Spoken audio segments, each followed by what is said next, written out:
long before Rome ruled Europe, before the Vikings crossed the seas, before the kingdoms of Britain and Ireland were born, there existed a world woven from myth, a world where rivers possessed spirits, where warriors sought glory beyond death, where gods walked among mortals, and where the veil between this world and the next was thin enough to tear.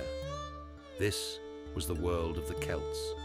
For centuries, Celtic peoples spread across vast regions of Europe, from Ireland and Scotland, to Wales, to Gaul, to the forests of Central Europe. They left behind magnificent art, powerful legends, and some of the most enduring myths in human history. Yet unlike the Greeks and Romans, the Celts wrote almost nothing of their sacred traditions. Their stories survived through memory, through poets, through bards, through generations of oral storytelling. What remains today is a fragmented treasure, a mythology populated by shape-shifting gods, warrior queens, monsters, magic cauldrons, and journeys into an otherworld beyond death itself. Tonight, we enter that world, the world of Celtic mythology.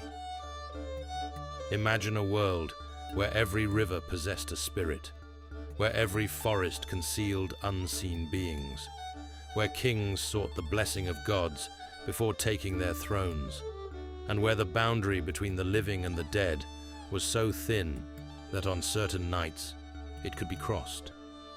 This was the world of the Celts, a civilization that once stretched across vast regions of Europe, a people whose stories would survive conquest, religious transformation, and the passing of more than 2,000 years. Yet, unlike the Egyptians, the Greeks, or the Romans, the Celts left behind no sacred books, no definitive mythology, no official account of their gods. Instead, they entrusted their knowledge to memory, to storytellers, to poets, to priests, known as Druids. For centuries, myths passed from one generation to the next, entirely through spoken word. The result is both fascinating and frustrating. The mythology we know today is not a complete picture. It is a collection of fragments, pieces of an ancient world glimpsed through the fog of time.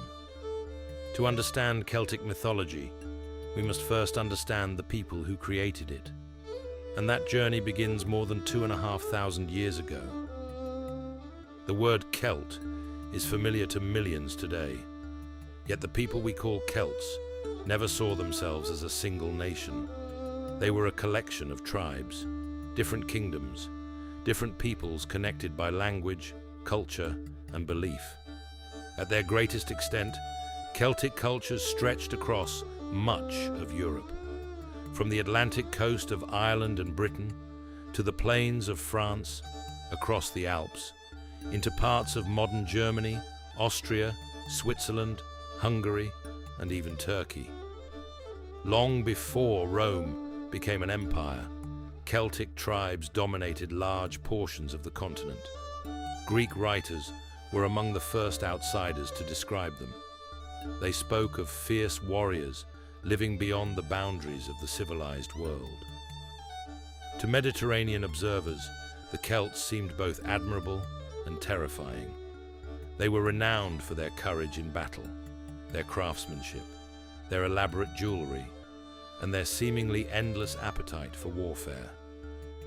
Yet beneath the image of the warrior existed a sophisticated culture, one deeply connected to nature, to ancestry, and to the unseen forces believed to shape the world. Archaeologists today identify two major cultural foundations of the Celtic world: the Hallstatt culture, which flourished between roughly 800 and 450 BCE, and the Latin culture that followed. The artistic legacy of these societies remains instantly recognizable: flowing spirals, interwoven patterns, complex geometric designs. Unlike the rigid symmetry favored by many ancient civilizations, Celtic art seemed alive, endlessly moving, endlessly transforming, perhaps reflecting a worldview in which nothing remained fixed forever, not kingdoms, not seasons, not even life itself. Transformation would become one of the central themes of Celtic mythology, and nowhere was this idea more powerful than in their understanding of the supernatural. To modern eyes, nature is often viewed as scenery. For the Celts, nature was alive. Every landscape possessed meaning. Every mountain held stories. Every spring, lake, and river might serve as a doorway between worlds. The natural world was not separate from the spiritual realm. It was intertwined with it. Ancient sacred sites were frequently located near unusual natural features. Deep wells, towering trees, rock formations, hidden caves, places where the ordinary seemed to give way to something older and more mysterious. Many Celtic myths begin in such locations. A hero drinks from a magical spring. A goddess emerges from a river. A warrior enters a cave and finds himself standing in another world entirely. The landscape itself became a character within the mythology, a living participant in the stories. And nowhere was this connection stronger than in the forests. Forests covered much of ancient Europe. To the Celts, they were places of power, places where gods might be encountered, places where rituals were performed, places where the veil separating worlds grew thin. The oak tree held particular importance. Its strength and longevity made it a symbol of sacred power. Many scholars believe the Druids conducted ceremonies within sacred groves rather than temples. In fact, the Celts constructed relatively few monumental religious buildings compared to other ancient cultures.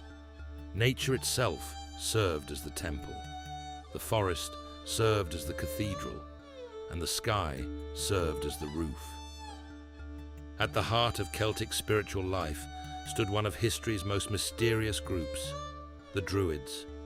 Few figures from the ancient world have inspired as much fascination, and few remain so poorly understood. What we know comes largely from Roman accounts.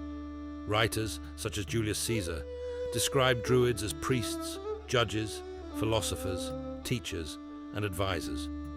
They held enormous influence within Celtic society. Kings sought their counsel.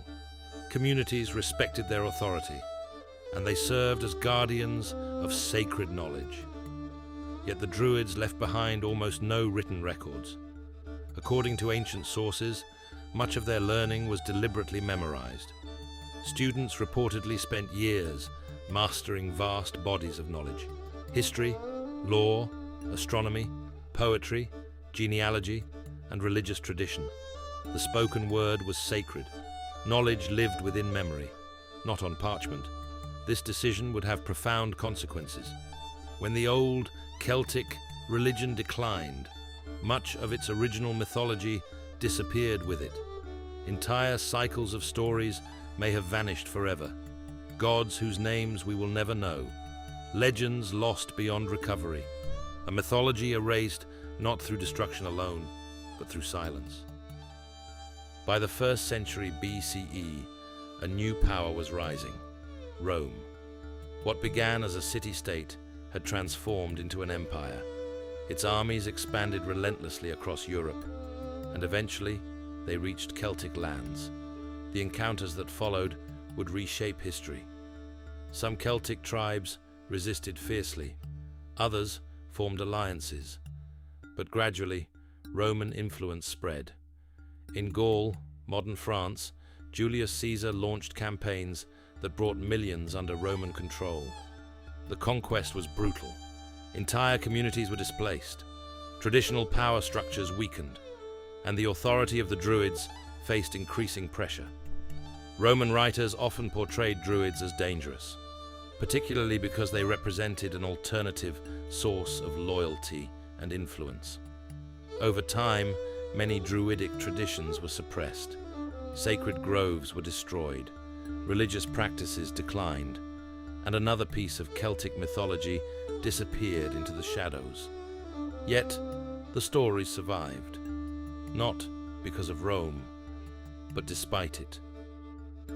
The greatest irony in the history of Celtic mythology is this: much of it survives because of Christianity.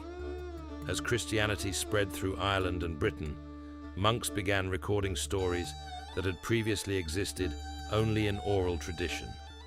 These scribes were not attempting to preserve pagan religion. They were documenting cultural heritage, ancient legends, historical traditions, stories familiar to the people around them. The result was extraordinary. Medieval manuscripts became time capsules, preserving echoes of a vanished world. The gods were often transformed. Ancient deities became kings, heroes, magicians, or supernatural beings, yet traces of their original identities remained, hidden beneath the surface, waiting to be discovered. Without these manuscripts, many of the greatest tales of Celtic mythology would have disappeared forever. The adventures of Cú Chulainn, the journeys of Fionn, the stories of the Tuatha de Danann, the legends of the Otherworld, all might have been lost. Instead, they survived, changed, distorted, yet alive. As fragments of Celtic mythology emerged from the medieval manuscripts, certain themes appeared again and again. Transformation. Heroes become monsters. Gods become mortals. Humans become animals. The living become spirits. Nothing remains fixed. Nothing remains permanent. Time itself often bends and twists. A traveler spends a single night in the Otherworld, only to return and discover centuries have passed. A warrior gains supernatural strength, only to lose everything he loves. A king acquires great power, only to learn that power carries a terrible price. The stories are filled with wonder, but they are also filled with tragedy, victory and loss, life and death, beauty and terror, often existing side by side. And perhaps that is why Celtic mythology continues to resonate today. Its stories do not offer simple answers. Instead, they reflect a world that is mysterious, unpredictable, and forever changing, a world remarkably similar to our own. The Celts left behind no sacred scripture, no definitive mythology, no single account of their gods. What remains are fragments, whispers carried across centuries, stories preserved against impossible odds. But from those fragments, a remarkable world begins to emerge. A world populated by ancient gods, warrior heroes, shape-shifting beings, and realms beyond the reach of ordinary mortals. To truly understand that world, we must journey beyond the boundaries of life itself, beyond the lands of men, beyond the horizon, to a place the Celts called the Otherworld. And there, among immortal beings and eternal youth, we discover one of the most fascinating ideas in all of mythology, the Celtic vision of what lies beyond death.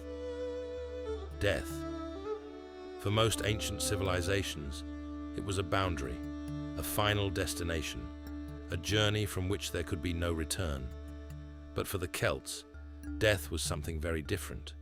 It was not an ending, it was a doorway.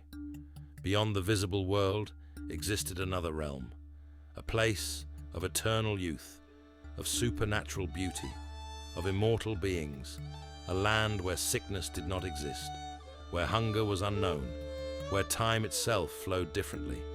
The Celts called this realm by many names: Tir na Nog, Machmel, Annwn, the land of the ever-living, the plain of delight, the Otherworld. It was one of the most important ideas in all Celtic mythology, and unlike the dark underworlds of many ancient religions, it was often described as a place of wonder. Yet reaching it was never simple, for the road to the Otherworld was filled with mystery, and once crossed, the traveler might never return the same. The Celts lived on the edge of the Atlantic Ocean. To them, the western horizon held a special significance. Every evening, the sun descended into the sea, vanishing into realms unseen. Many myths suggest that the Otherworld existed somewhere beyond that distant horizon, a hidden land lying across the waters. invisible to ordinary eyes, yet accessible under extraordinary circumstances. In some stories, magical islands drifted in and out of existence, appearing only to chosen travelers. In others, silver branches bearing crystal bells guided heroes across the sea. The journey itself was often symbolic. Crossing water meant leaving behind the mortal world, stepping into a realm governed by entirely different rules. And once those rules took hold, reality itself began to change. The sea represented uncertainty, mystery, transformation. And nowhere in Celtic mythology is that symbolism more powerful than in the stories of Tír na nÓg, the land of eternal youth. Imagine a place where no one grows old, where no disease exists, where every day feels like spring, where joy never fades. This was Tír na nÓg, one of the most famous realms within Celtic mythology. The name translates roughly as the land of youth. It was not heaven in the Christian sense, nor was it a reward reserved for the righteous. Instead, it existed alongside the mortal world, a parallel reality inhabited by supernatural beings. Those who reached Tír na nÓg discovered a realm of endless abundance. Music filled the air, feasts never ended, beauty existed everywhere. The land itself seemed alive with enchantment, yet beneath the wonder lay something unsettling. Time moved differently there, far differently. And that difference would become the heart of one of Celtic mythology's most tragic stories. Long ago there lived a warrior and poet named Aisinn, the son of the legendary hero Fionn. One day, while hunting with the Fianna, Aisinn encountered a woman unlike any he had ever seen. Her name was Niamh, and she had come from Tír na nÓg. The moment Aisinn saw her, he fell in love. Niamh invited him to accompany her to her homeland, a place beyond the sea, a place where sorrow did not exist. Together, they rode across the waves upon a white horse, leaving the mortal world behind. When Aisinn arrived, he found everything Niamh had promised. The land was beautiful beyond imagination. The people never aged. The feasts were endless. The music never ceased. Years passed, or so it seemed. Yet eventually, Aisinn longed to see Ireland once more, to see his family, his companions, his homeland. Niamh warned him against returning, but his desire became too strong. Reluctantly, she allowed him to leave, giving him one final instruction: do not touch the ground, no matter what happens. When Aisinn arrived in Ireland, he discovered something horrifying. The world he remembered had vanished. His friends were gone. His family had disappeared. His people existed only in memory. Centuries had passed. What felt like a few years in Tír na nÓg had been hundreds of years in the mortal world. Then came the moment that sealed his fate. Attempting to help a group of men move a heavy stone, Aisinn leaned from his horse. The saddle strap broke.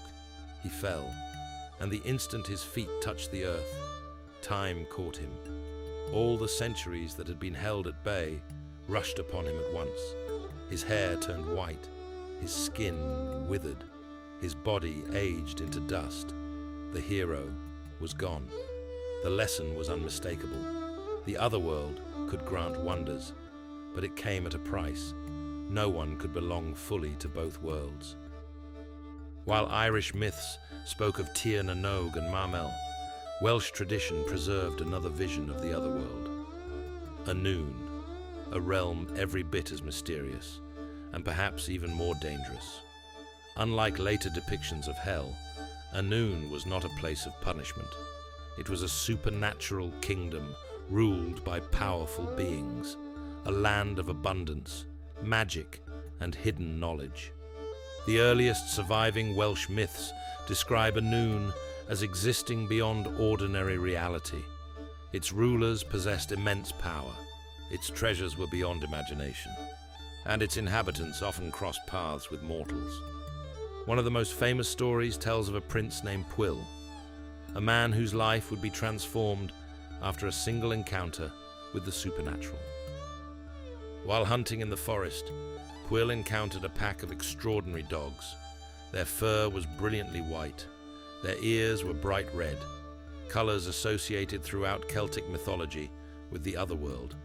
Without realizing what he had done, Cumhaill interfered with a supernatural hunt. The hounds belonged to Annwn, king of Annwn. Rather than killing the mortal prince, Annwn offered him an unusual punishment. For 1 year, the two men would exchange places. Cumhaill would rule Annwn. Annwn would rule the mortal kingdom.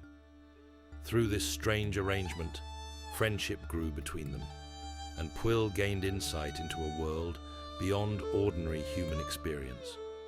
The story reveals something important about Celtic beliefs. The Otherworld was not necessarily hostile. It was different, governed by powers beyond human understanding.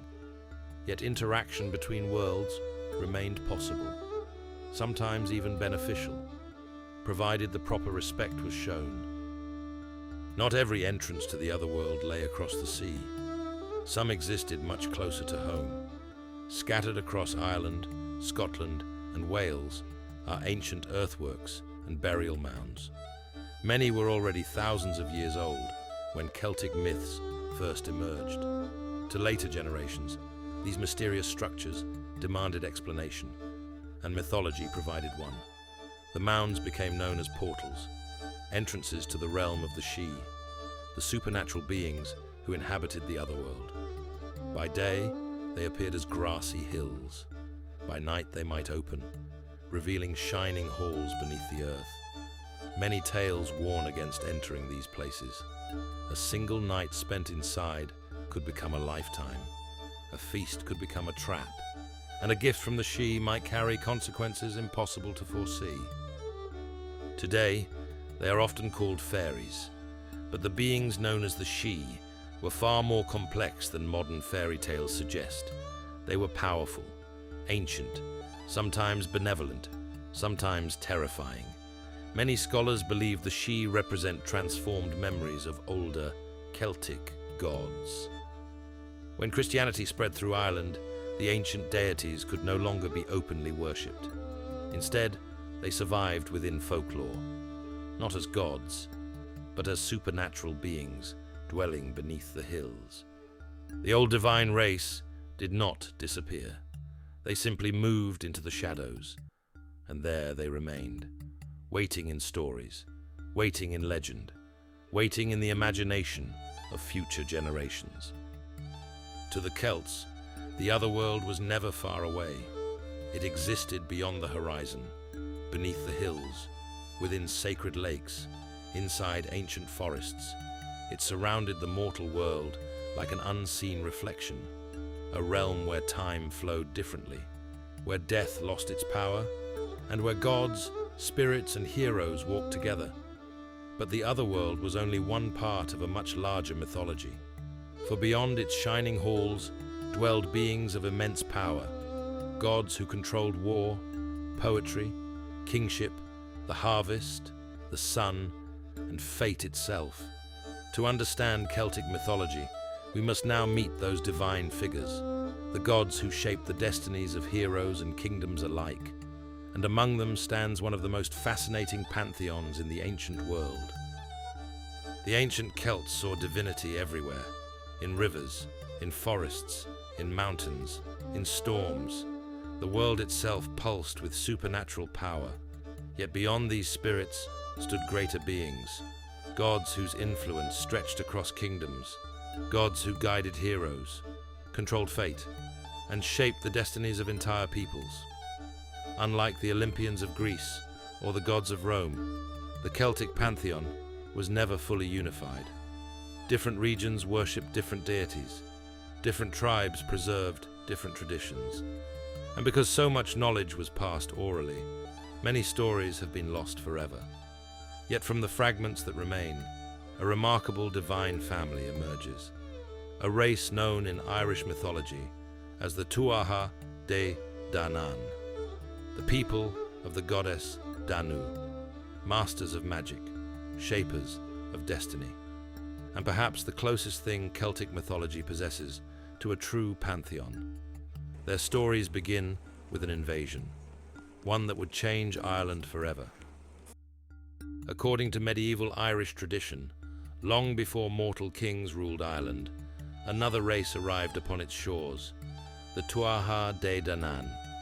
Legend claims they descended from 4 mythical cities located beyond the edges of the known world. Cities where wisdom, magic, craftsmanship and warfare were perfected. When they reached Ireland, they brought 4 sacred treasures: a spear that never missed, a sword that guaranteed victory, a cauldron that could feed an army, and a stone that cried out beneath the feet of the rightful king. These treasures would become symbols of divine authority throughout Celtic mythology. But the Tuatha de Danann were more than conquerors. They were gods, or at least remnants of gods, preserved through centuries of storytelling. Each possessed extraordinary powers, each embodied different aspects of existence, and among them, none was more powerful than the great father figure known as the Dagda. The Dagda. His name is often translated simply as the good god, not because he was morally perfect, but because he was good at everything, a master of strength, magic, wisdom, and kingship. Among the Tuatha de Danann, he was a father figure, a protector, a ruler whose power touched nearly every aspect of life. The stories describe him as enormous, a giant among gods.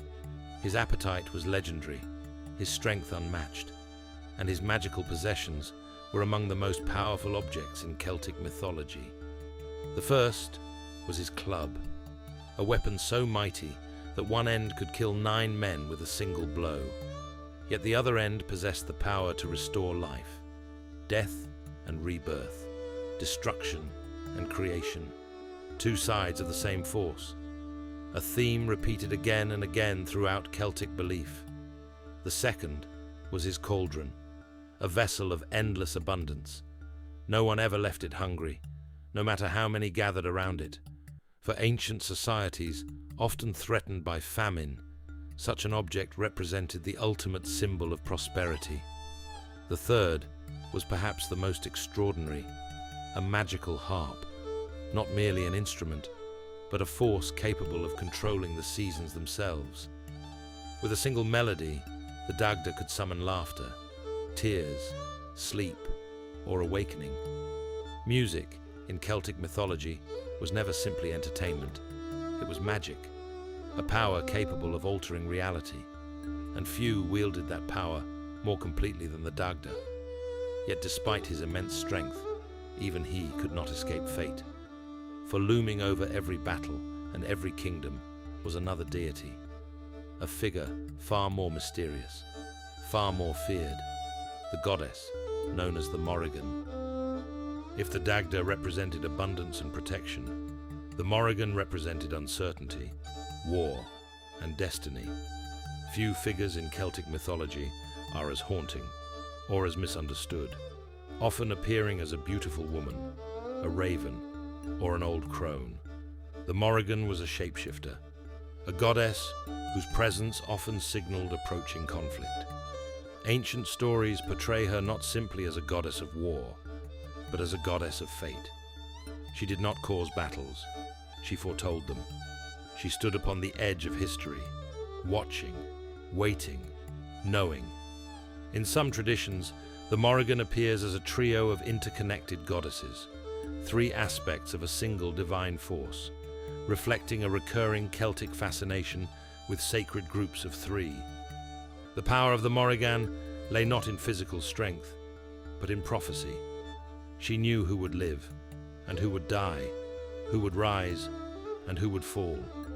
Her most famous appearance would come during the story of Ireland's greatest hero, a warrior named Cú Chulainn, a man whose destiny she foresaw long before his death. But that story lies ahead. For now, it is enough to know that when ravens gathered above a battlefield, many believed the Morrigan was already there, watching, waiting, preparing to claim the fallen. If one god best embodied human potential, it was Lugh, a warrior, a king, a craftsman, a poet, a strategist, a magician. Lugh was renowned for possessing mastery over every skill imaginable. One famous tale tells of his arrival at the court of the Tuatha de Danann. At the gates, he was challenged. "What skill do you possess?" the guards asked. Lugh replied that he was a master warrior. A warrior was already present. "Then I am a blacksmith.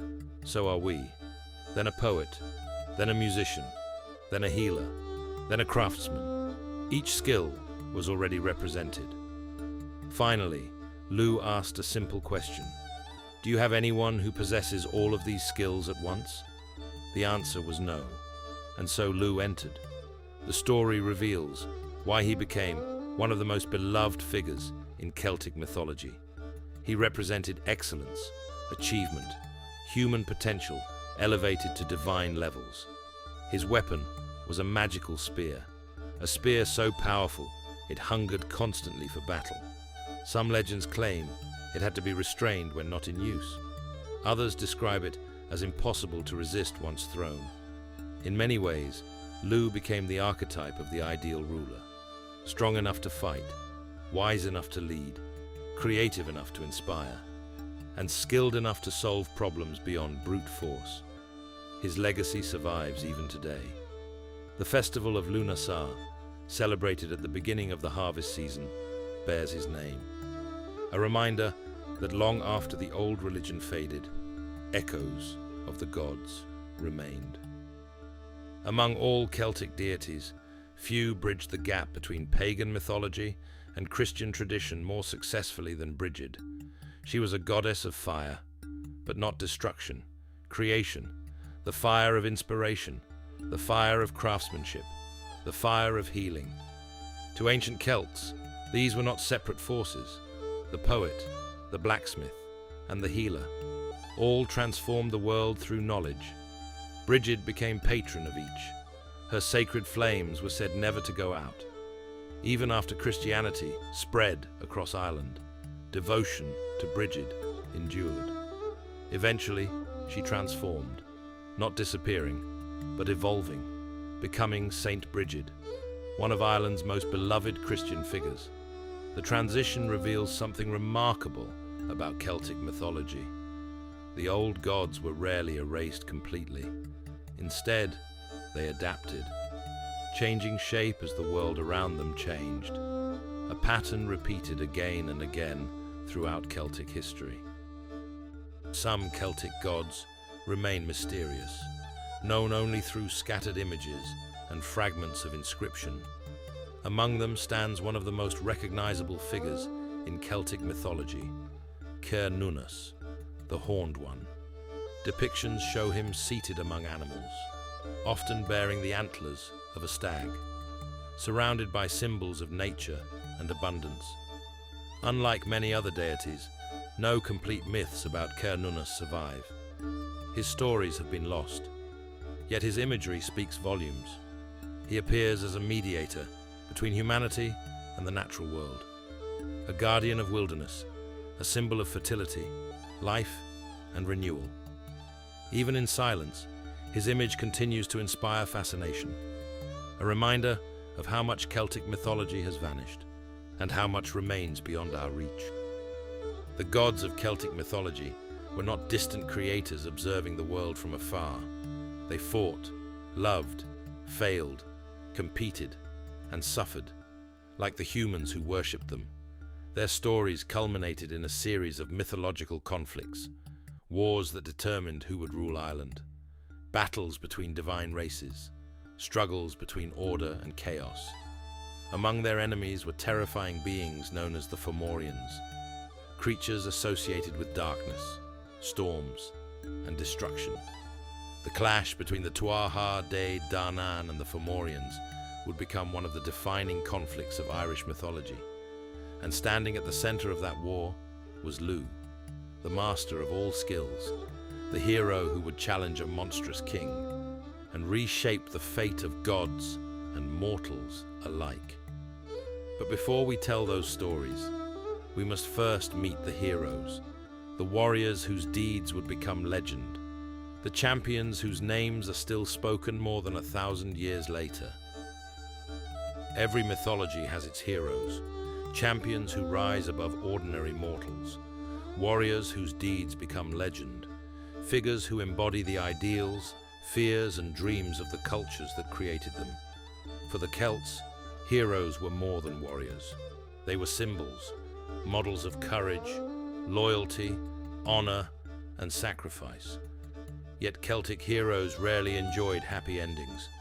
Unlike the triumphant champions of many later stories, they were often doomed from the beginning. Their greatness came at a terrible cost. Victory was temporary, glory was fleeting, and fate could never be escaped. Nowhere is that truth more evident than in the story of the greatest warrior in all Celtic mythology, a hero whose name still echoes across Ireland, Cú Chulainn. Long before he became known as Cú Chulainn, he was called Sedanda, a gifted child whose destiny seemed apparent from the very beginning. Stories describe him as fearless, restless, driven by a hunger for greatness that surpassed everyone around him. One evening, while still a boy, Sedanda traveled alone to attend a feast hosted by a local smith named Chulainn. Upon arriving late, he encountered a terrifying obstacle, a massive guard dog, an animal so fierce that it protected the household from all intruders. The beast attacked, but Sedanda reacted instantly. Using only a hurley ball and his bare hands, he killed the animal. The household was astonished, yet the boy felt genuine remorse. The dog had simply been doing its duty. To make amends, Sedanda offered an extraordinary promise. Until a replacement could be trained, he himself would guard Chulainn's home. From that day forward, he became known as Cú Chulainn, the Hound of Chulainn, a name that would become legendary. The story reveals something important. Cú Chulainn was not merely strong. He possessed an unshakable sense of responsibility, a willingness to accept burdens no one else would carry. But the same qualities that made him heroic would ultimately destroy him. As he grew older, Cú Chulainn sought out the greatest martial teacher in the known world, a warrior woman named Scarhack. According to legend, she lived across the sea in Scotland. There she trained only the most exceptional students. Her lessons were brutal, relentless, and often deadly. Under Scarhack's guidance, Cú Chulainn mastered weapons few others could wield. Most famous among them was the Guy Bolg, a fearsome spear said to inflict wounds so devastating that no enemy could survive. With each victory, Cú Chulainn grew stronger, yet he also moved closer to the destiny that awaited him. Because Celtic heroes often carried a burden known as a geis, a supernatural obligation, a sacred vow. And once such a fate was imposed, it could not easily be escaped. Perhaps no aspect of Cú Chulainn's legend is more extraordinary than the phenomenon known as the Riastrad, the warp spasm. When pushed beyond his limits, something happened to him, something terrifying. The stories describe a transformation so violent that it bordered on the monstrous. His body twisted, his muscles swelled, his features distorted beyond recognition. One eye sank deep into his skull, the other bulged outward. His hair stood on end like spears. Heat radiated from his body. Those who witnessed it were struck with terror, friend and foe alike. In this state, Cú Chulainn became nearly unstoppable, a force of nature unleashed upon the battlefield. The warp spasm reflects a recurring theme within Celtic mythology, the thin boundary between civilization and chaos, between hero and monster. The greatest warrior could also become the most frightening. Power always carried consequences, and nowhere would that truth become clearer than during the most famous conflict of his life. The Torn Bow Chulainn, the cattle raid of Cooley, often called Ireland's national epic. At the center of the story stands Queen Maeve of Connaught, ambitious, powerful, determined to possess the finest bull in Ireland. Her pursuit of wealth and prestige triggered a war that would engulf entire kingdoms. At the time, the warriors of Ulster were incapacitated by a mysterious curse, unable to defend their lands, all except one, Cú Chulainn, still barely more than a youth, alone against an invading army. What followed became one of the most celebrated sequences in Celtic mythology. Day after day, Cú Chulainn challenged enemy champions to single combat, one warrior at a time, holding back an entire invasion through sheer skill and determination. The odds were impossible, yet he endured. His courage transformed him into a symbol of resistance itself, a lone defender standing against overwhelming darkness. The image would become timeless. One warrior, one spear, an entire kingdom resting upon his shoulders. During the conflict, Cú Chulainn encountered a strange woman, beautiful, confident, mysterious. She offered him her love, but the warrior rejected her. The woman revealed her true identity, the Morrigan, goddess of fate and battle. Enraged by the insult, she vowed to oppose him. Again and again, she appeared during his battles, taking different forms, an eel, a wolf, a heifer. Each attempt failed, yet the encounters carried a deeper meaning. The Morrigan was not merely an enemy, she was fate itself, a reminder that no matter how powerful a hero becomes, destiny remains undefeated. The goddess already knew how the story would end. Cú Chulainn simply had not reached that chapter yet. Like many Celtic heroes, Cú Chulainn's greatest enemy was not another warrior. It was fate.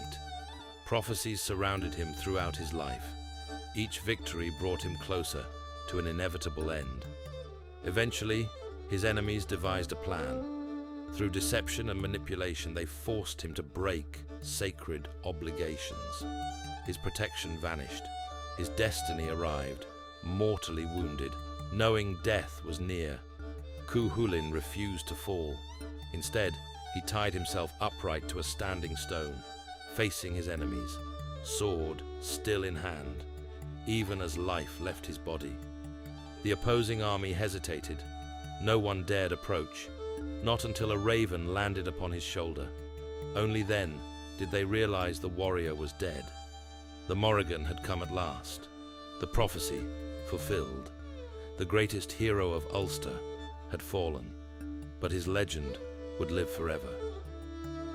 If Cú Chulainn represented tragic heroism, another figure embodied wisdom and adventure. Fionn McCool, leader of the Fianna, a legendary band of warriors who protected Ireland's wilderness. Unlike Cú Chulainn, whose stories revolve around warfare and sacrifice, Finn's tales often focus on knowledge, leadership, and encounters with the supernatural. His most famous story begins with a fish, a very unusual fish. For years, a wise poet sought to catch a magical creature, the salmon of knowledge, a fish said to possess all wisdom in the world. At last he succeeded, but while cooking the salmon, his young apprentice accidentally burned his thumb. Instinctively, he placed the thumb in his mouth, and in that instant, the knowledge passed to him. The apprentice was Fionn. From then onward, whenever he touched his thumb to his lips, wisdom flowed into his mind. The story reveals another recurring Celtic ideal. Knowledge itself was a form of power, perhaps the greatest power of all. Not strength, not wealth, wisdom. Under Finn's leadership, the Fianna became legendary, part warriors, part explorers, part guardians. Their adventures filled Ireland's landscape with stories, battles against giants, encounters with supernatural beings, journeys into enchanted realms. Their tales feel different from the grim tragedies surrounding Cú Chulainn, yet they share one essential truth. Nothing lasts forever, not even heroes. The heroes of Celtic mythology achieved extraordinary things.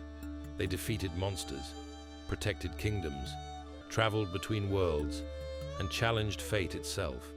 Yet none escaped mortality.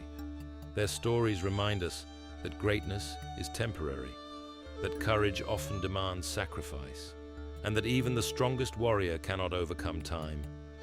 But heroes were only one part of the Celtic imagination, for beyond the boundaries of human courage lurked creatures far stranger, beings born from darkness, chaos, magic, and fear, shape-shifting spirits, headless riders, water demons, and monsters older than humanity itself. To understand Celtic mythology fully, we must venture into those shadows, into the realm of creatures and nightmares, where folklore and fear become one. The world of Celtic mythology was not populated solely by gods and heroes.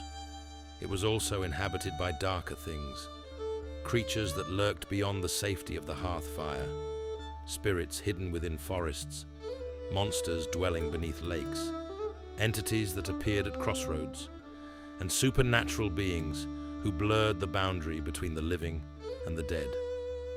To ancient Celtic peoples, the unseen world was never far away. The landscape itself seemed alive with possibility. A lonely road could become the path of a ghost. A river might conceal a monster. A mist-covered hill could hide an entire kingdom beneath the earth. Many of these beings survived long after the old gods faded, passing from mythology into folklore, from folklore into local legend, and in some places into modern belief. Their stories reveal not only what the Celts feared, but what they valued, what they hoped for, and what they struggled to understand about the world around them. One of the most unpredictable beings in Celtic folklore is the Púca, a shape-shifting spirit whose intentions are never entirely clear. Unlike many monsters, the Púca was neither purely evil nor entirely benevolent. It existed somewhere in between, a creature of chaos, a trickster, a reminder that the supernatural could never be fully controlled. The Púca often appeared as a black horse, though it could assume many forms: a goat, a rabbit, a dog, even a human. Travelers who encountered it at night might be offered a ride, an offer that rarely ended well. Stories describe victims being carried across mountains, through rivers, or into the wilderness at terrifying speed, only to be thrown aside before dawn. Yet despite its frightening reputation, the Púca was not always malicious. In some traditions, it brought good fortune. In others, it blessed crops. Like many Celtic spirits, it resisted simple categories. Good and evil were not always clearly defined. The supernatural world possessed its own rules, and humans ignored them at their peril. Perhaps no figure from Celtic folklore is more famous than the Banshee, the woman of the fairy mound. Her cry was among the most feared sounds in Ireland, not because she caused death, but because she announced its arrival. The Banshee was a messenger, a harbinger, a supernatural warning. Those who heard her mournful wail knew tragedy was approaching. Descriptions vary widely. Some portray her as a young and beautiful woman, others as an ancient crone, a figure with red eyes from endless weeping. In many stories, she appears beside rivers, at crossroads, or outside the homes of families destined to lose a loved one. Her presence reflects one of the deepest themes in Celtic belief: the connection between the living and the dead. Death was not viewed as complete separation. The boundaries between worlds remained permeable, and occasionally messages crossed from one side to the other. The Banshee was one such message, a voice carried from beyond the veil. Across the lochs and rivers of Scotland lurked one of Celtic mythology's most dangerous creatures, the Kelpie. At first glance, it appeared harmless, a magnificent horse grazing peacefully near the water, its coat gleaming, its posture inviting. But appearances could be deceiving. Those who approached often found themselves unable to escape. The creature's skin became impossibly adhesive.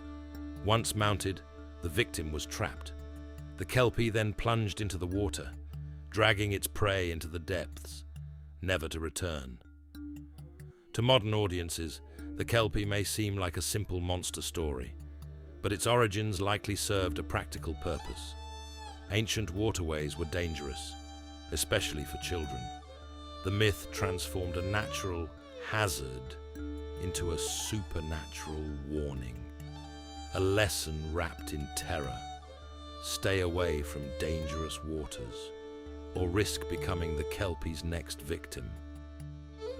Long before modern stories introduced the Headless Horseman, Irish folklore knew a far more terrifying figure, the Dullahan, a rider without a head, his severed face carried beneath one arm, his eyes constantly moving, his grin stretching impossibly wide. The Dullahan rode across the countryside after dark, and wherever he stopped, death soon followed. No lock could keep him out, no gate could bar his path. The moment he called a person's name, their fate was sealed. The story contains echoes of older Celtic beliefs surrounding death and inevitability, like the Morrigan, like the Banshee. The Dullahan represented the certainty that all life eventually ends, a terrifying reminder that mortality cannot be outridden, no matter how fast one flees. Not all monsters existed at the edges of folklore. Some stood at the very center of Celtic mythology. Among the most important were the Fomorians, ancient enemies of the Tuatha de Danann. The exact nature of the Fomorians remains mysterious. Some stories describe them as giants, others as sea demons. Still others portray them as embodiments of chaos itself. They represented the forces that threatened civilization: darkness, destruction, famine, violence. The most infamous among them was Barlaw, a monstrous king possessing a deadly eye. One glance from it could destroy armies, blight crops, and bring devastation wherever it fell. Barlaw became one of the great antagonists of Irish mythology, a symbol of overwhelming power corrupted by tyranny. His eventual defeat at the hands of Lugh became one of the defining victories of the gods, a triumph of skill and wisdom over brute force. Yet even after their defeat, the Fomorians remained in memory, ancient shadows lingering at the edges of the world. For the Celts, magic was not separate from reality. It was woven into existence itself. Words possessed power, music possessed power, names possessed power. A skilled poet could alter reputations for generations. A druid might influence the outcome of battles. A curse could shape destiny. Even objects carried supernatural significance. Swords possessed names. Cauldrons granted abundance. Spears hungered for war.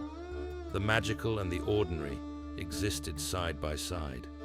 The result was a worldview in which wonder could emerge at any moment. The next traveler encountered on the road might be a god. The next hill might conceal a kingdom. The next song might alter reality. The world was alive, and mystery existed everywhere. Modern audiences often view monsters as entertainment, but for ancient peoples, these beings served a deeper purpose. They explained danger, gave shape to fear, and transformed abstract threats into memorable stories. The Kelpie warned against dangerous waters. The Banshee prepared families for grief. The Púca embodied uncertainty. The Dullahan represented mortality. The Fomorians reflected the ever-present fear of chaos. These creatures helped communities understand the world around them, not through scientific explanations, but through narrative, through myth. And in doing so, they became unforgettable. Yet even the greatest monsters could not survive the transformation that was coming. A transformation that would reshape the entire Celtic world. The arrival of new empires, new religions, and new ways of understanding reality. the age of the old gods was drawing to a close. Their stories would survive, but they would never again rule the world they once inhabited. For centuries, the gods, heroes, and spirits of Celtic mythology dominated the imagination of countless people.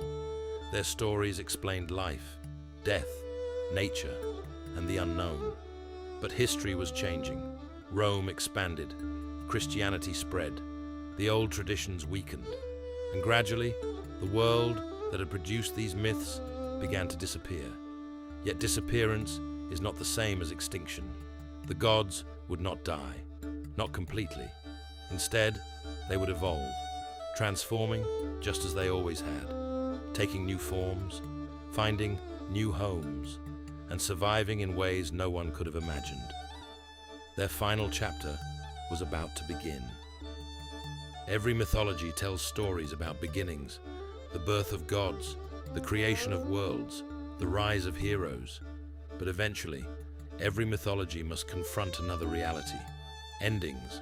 Kingdoms rise, kingdoms fall, religions flourish, religions fade, and the stories that once explained the world are forced to adapt or disappear. For centuries, the gods of the Celts had shaped the spiritual landscape of Western Europe. Their presence could be felt in forests, rivers, mountains, and sacred groves. Their myths guided kings, inspired warriors, and helped communities understand life, death, and the mysteries that lay beyond both. Yet powerful forces were gathering beyond the horizon, forces that would transform the Celtic world forever. The first came from Rome, the second from Christianity. Together, they would change the destiny of the old gods. When Rome expanded across Europe, it did more than conquer territory. It brought a new way of understanding the world: Roman administration, Roman law, Roman religion, Roman culture. Many Celtic regions gradually became part of the empire. Traditional beliefs did not vanish overnight. In fact, for centuries, they existed alongside Roman practices. The Romans often absorbed local deities into their own religious system. A Celtic god might be identified with a Roman equivalent. Sacred sites continued to be used. Offerings continued to be made. The old beliefs adapted.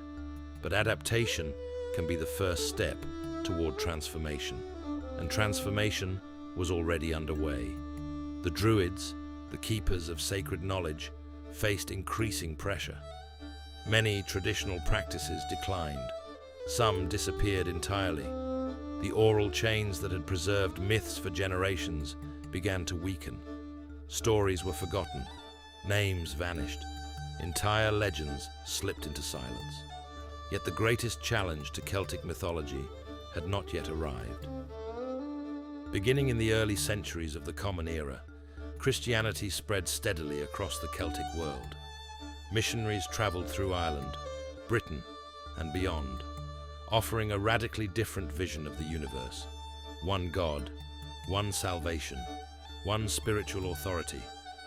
Unlike Roman rule, Christianity did not merely coexist with older beliefs. Over time, it replaced them. Temples fell into disuse. Sacred groves lost their religious significance. Ancient rituals faded. The gods who had once ruled the imagination of entire peoples gradually lost their worshippers. Yet something remarkable happened. The stories survived, not because Christianity failed, but because many Christian scholars recognized the value of preserving the past. And so, an extraordinary paradox emerged. The people responsible for ending the old religion would become the people who preserved its mythology. In monasteries across Ireland and Wales, scribes began recording stories that had previously existed only in memory. The process changed everything. For the first time, myths that had lived exclusively in spoken tradition were written down. Without these manuscripts, much of Celtic mythology would be lost forever. The stories of the Tuatha de Danann, the adventures of Cú Chulainn, the journeys of Fionn, the legends of the Otherworld, all survive because someone decided they were worth preserving. Yet these were not neutral records. The monks viewed the stories through Christian eyes. Ancient gods became kings. Divine beings became powerful magicians. Supernatural races became distant ancestors. The old mythology was reshaped, reinterpreted, filtered through a new worldview. And yet, beneath the surface, the older stories remained visible, like ancient ruins buried beneath newer foundations. The gods had not vanished completely. They had merely changed form. Perhaps the most fascinating transformation involved the Tuatha de Danann themselves, once powerful divine beings, now displaced by new beliefs. The solution mythology found was elegant. The gods retreated, not into oblivion, but into the Otherworld. According to later folklore, they withdrew beneath the hills, into hidden realms beyond mortal sight. There they became known as the She, the fairy folk, the people of the mounds, the She. Many scholars believe these beings preserve memories of earlier deities. The old gods survived by becoming something else, no longer worshipped, yet never entirely forgotten. The process reflects one of the most distinctive characteristics of Celtic mythology: transformation.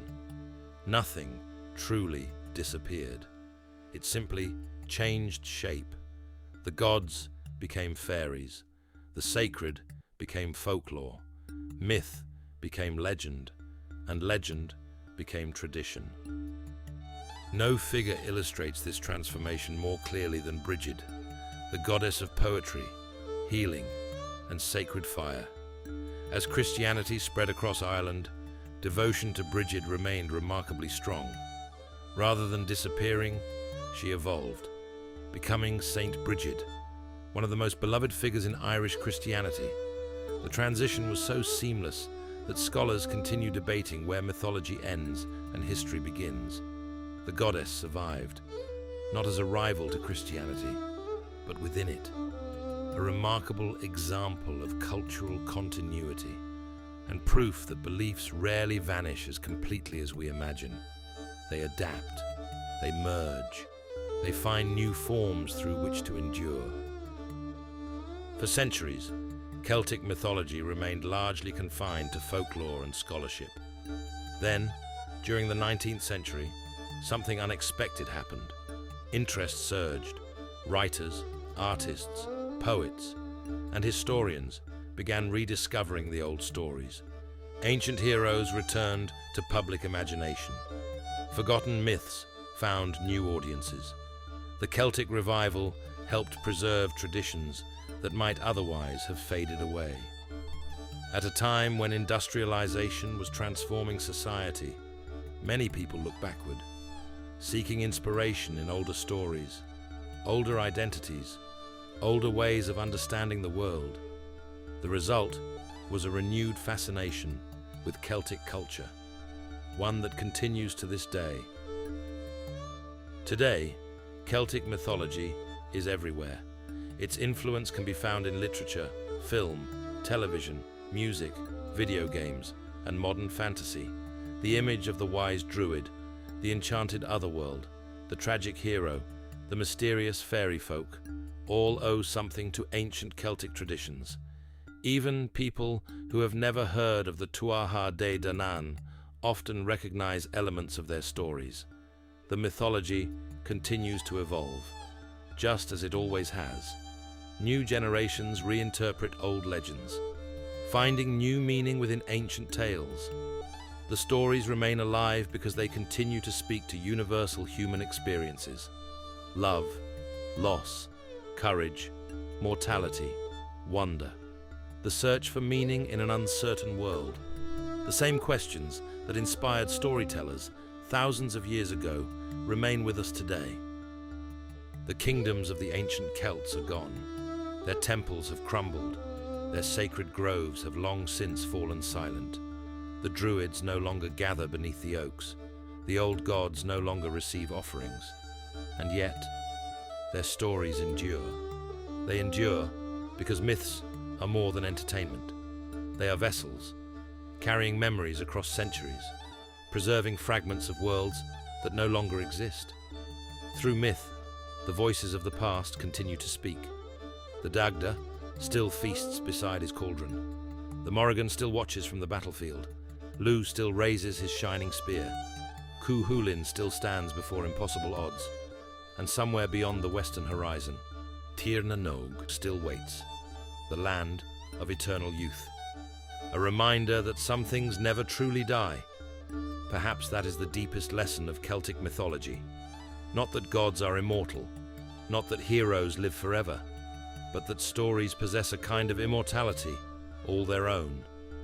As long as they are remembered, as long as they are told, as long as someone gathers around a fire and listens, the old world survives, hidden within the imagination, waiting to be rediscovered, again and again and again. Before we leave the ancient world of the Celts, I'd love to hear your thoughts. Which story fascinated you the most? Was it the mighty Dagda and his magical cauldron, the haunting prophecy of the Morrigan, the tragic fate of Cú Chulainn, or the mysterious realms of the Otherworld? Share your favorite Celtic myth in the comments below. I read as many comments as I can, and I'd love to know which legends you'd like to explore in future documentaries. If you enjoyed this journey through Celtic mythology, please consider leaving a like. It helps more people discover these incredible stories and supports the creation of future documentaries like this one. And if you're passionate about ancient history, mythology, lost civilizations, and the forgotten stories of our past, be sure to subscribe and turn on notifications so you don't miss our next deep dive. Thank you for watching. Until next time, keep exploring, keep questioning, and keep the stories alive. Good night.